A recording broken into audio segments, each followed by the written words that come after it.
गडेश्वर बेंखन मावख'नि थाखानाय मावखुलि लुफामफिननायखौ थांनाय सानखालि बेखेवबाय। तामुलपुर महकुमानि सिङाव थानाय गडेश्वर बेंखन मावखुलिखौ बिटिआर सोरखारनि हेफाजाबजों लुफामफिननाया आबुं जानायनि उनाव थांनाय सानखालि बेखेवजाबाय। लुफामफिननाय बे गडेश्वर बेंखन मावखुलिखौ बेखेवगिरि आलासि महरै बाहागो लानानै बेखेवनानै होयो बिटिआरनि गाहाय मावफुं सोद्रोमा प्रमद बर' आरो 30 नं गडेश्वर बियाबनि एमसिएलए पबित्र कुमार बर' बिथांमोना।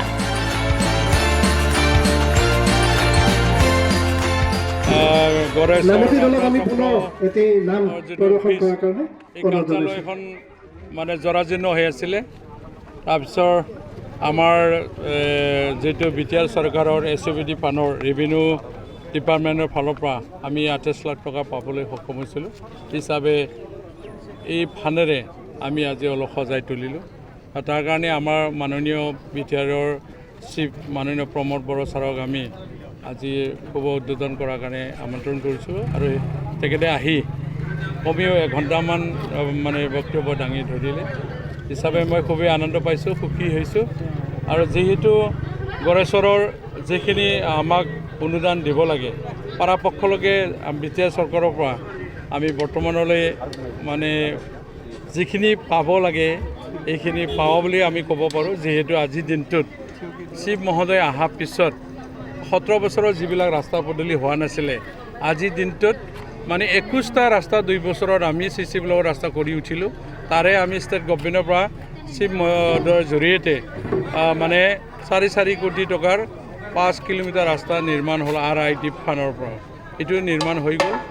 তাৰে আৰু 6টা ৰাস্তা নতুনকৈ চেংচন হৈ আছে, যিটো চিচি ব্লকৰ ৰাস্তা।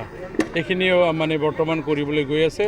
তাৰ বাহিৰেও আমাৰ এখন দলং গুডিলৰ দ্বাৰা আউৰীয়াপাৰা আৰু টঙাবাৰী কানেক্টেড যিটো মানে দলং, এই দলংখন আজি হৈ মানে চেংচন হৈছে। তাৰ বাহিৰেও দলংঘাটৰ দলং সমস্যা হৈ আছিলে, এই দলংখনো আজি চেংচন হ'ল। যিহেতু প্ৰমোদ বড়ো ছাৰ অহাৰ পিছত যথেষ্ট কাম হোৱা বুলি মই নিজে স্বীকাৰ কৰিছোঁ। আৰু যিহেতু আমাৰ গড়েশ্বৰ কলেজত আমি 1 কোটি টকা পাবলৈও সক্ষম হৈছে। এই দুদিনৰ ভিতৰতে আমি শুভ উদ্বোধনী বা আধা গ্লাছ আমি কৰিব গৈ আছোঁ। যিহেতু যিখিনি মানে সমস্যা, যিখিনি গড়েশ্বৰৰ সমস্যা, ঘাই সমস্যা, ইয়াৰ ক্ষেত্ৰত পুঠিমাৰী নদীৰে সমস্যাটো ঘাই সমস্যা আছিলে। এই পুঠিমাৰী নদীৰ যিটো মাথাউৰি সমস্যা প্ৰায় 14টা পইণ্টত ভাঙি থকা আছিলে।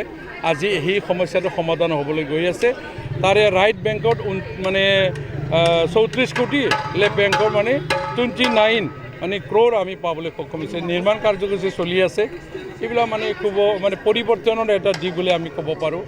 তাৰ বাহিৰেও আমাৰ যিহেতু ইয়াত ইৰিগেশ্যনৰ প্ৰজেক্ট আছে, যদিও ইৰিগেশ্যন ডিপাৰ্টমেণ্ট শুক্লা ডিভিজন আছে হিচাপে আগৰবিলাক কাম হোৱা নাছিলে। এতিয়া আমি 250 কোটি টকাৰ শুক্লাই আৰু গড়েশ্বৰ সমষ্টিত এই দুটা সমষ্টিত কাম চলি থকাটো আপোনালোকে নিশ্চয় দেখিছে। এইটো কাম আমাৰ হৈ আছে।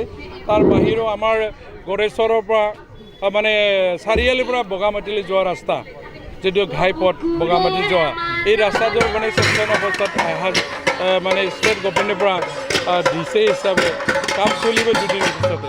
তাৰ বাহিৰেও আমাৰ মানে অসমমালা চলি আছে।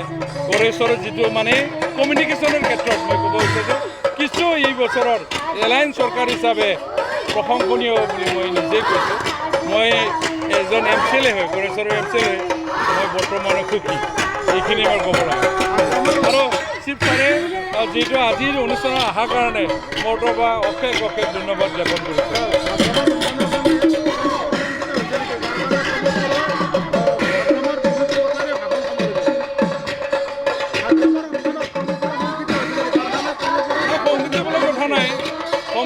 কথা নাই, তেখেতে যিখিনি জ্ঞাত মানে ট্ৰেইনেৰে যিটো দেখিছে ইয়াৰ চৰকাৰ হিচাপে কি কৰিব লাগে এই কথা তেখেতে বুজি পাইছে।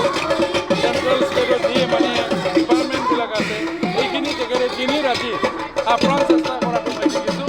ৰাতি 3টা বজালৈকে তেখেতে মানে মিটিং কৰি থাকে। এই হিচাপে তেখেতে কষ্ট কৰাটো দেখিছে আৰু ইয়াৰে ফলটো আমি দেখিছোঁ। সমগ্ৰ স্বচ্ছ আৰু নিকাৰ কথা কয়, ৰাইজৰ মাজতো ভাষণ দিছে, কিন্তু মোবাইল নম্বৰত হোৱাটছআপ কৰিব মোবাইল নম্বৰ দিয়া স্বচ্ছ নিকাৰ কথা কৈ আছে প্ৰমোদ বড়োৱে ভাষণ, কিন্তু মোবাইল নম্বৰত পঠাব দিছে, নাম্বাৰটো দিয়া নাই ৰাইজক। তাৰমানে প্ৰেক্টিকেলি অসুবিধাও থাকিব পাৰে যিটো পৰিৱেশ লাগে যিহেতু বিশেষ টেকনিকেলি অসুবিধাও থাকে কিছু তাৰ কাৰণে হয়তো দিয়া নাই সেইখিনি কথা নৱনিৰ্মিত যিটো ভৱন সেই ভৱনটো উদ্বোধন কৰে গতিকে এই চেগতে মই আমাৰ সন্মানীয় এম চি এল এ মহোদয় আৰু বি চি প্ৰধান মাননীয় সুজিত প্ৰমোদ ডাঙৰীয়াক মই আমাৰ গুৰেশ্বৰ ৰাজত্বৰ কাৰ্যালয়ৰ ফালৰ পৰা আন্তৰিক ধন্যবাদ আৰু কৃতজ্ঞতা জ্ঞাপন কৰিছোঁ। আজি আমাৰ মাজত আহিছিলে বি চি প্ৰধান প্ৰমোদ বড়োছাৰ আৰু আমাৰ গুৰেশ্বৰ এম চি এল এ ছাৰ পবিত্ৰ বড়ো মুখ্য অতিথি তেওঁলোক সকলোৱে আছিলে আৰু আমাৰ গুৰেশ্বৰ ৰাজস্ব কাৰ্যালয় তথা আমাৰ গুৰেশ্বৰ পৌৰসভাৰ কাৰ্যালয়ৰ সমূহ বিষয়া তথা কৰ্মচাৰী আজি উপস্থিত আছে। কাৰ্যসূচী আমাৰ তেনেকুৱা বিশেষ একো নাই তথাপিও আমাৰ যিহেতু আজি এটা বুদ্ধ পূৰ্ণিমা পবিত্ৰ দিন এই দিনটোতে আমি এটা নাগাৰা নামৰ মানে প্ৰদৰ্শনীমূলক এটা অনুষ্ঠান আয়োজন কৰিছোঁ আৰু লগতে আমাৰ সকলোৰে মানে হিতৰ কাৰণে আমি অলপ পূজা ভাগ আয়োজন কৰিছিলোঁ আনুষ্ঠানিক সেইখিনি আছিলে। প্ৰতিটো কাৰ্যালয় বা প্ৰতিটো অফিচ কাছাৰী স্বচ্ছ হ'ব লাগিব আমি ইতিমধ্যে আমাৰ চিফ প্ৰমোদ বড়ো ছাৰে কৈছে যে আমাৰ গুৰেশ্বৰ ৰাজস্ব চক্ৰৰ অন্তৰ্গত যিখিনি কাৰ্যালয় আছে গোটেইখিনি চাফ চিকুণ হ'ব লাগিব স্বচ্ছতা বজাই ৰাখিব লাগিব এই ক্ষেত্ৰত মই কালিলৈ আমি অফিচৰ ফালৰ পৰা চাৰ্কুলাৰ ল'ম সমূহ বিষয়ববীয়া যিখিনি আছে ইয়াত বেলেগ বেলেগ অফিচ সকলোৰে লগত আমি এখন মিটিং কৰি সকলোকে সেইভাৱে নিৰ্দেশ দিয়া যাব।